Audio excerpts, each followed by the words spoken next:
How to replace your dataset in Power BI. Let's go. Open your Power BI file.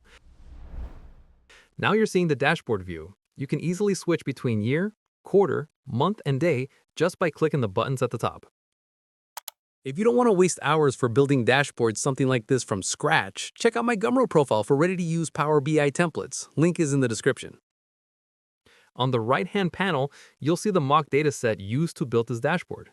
Let's replace it with your own dataset.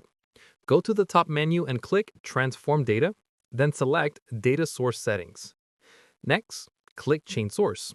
Under the Open File As options, you'll find different dataset types.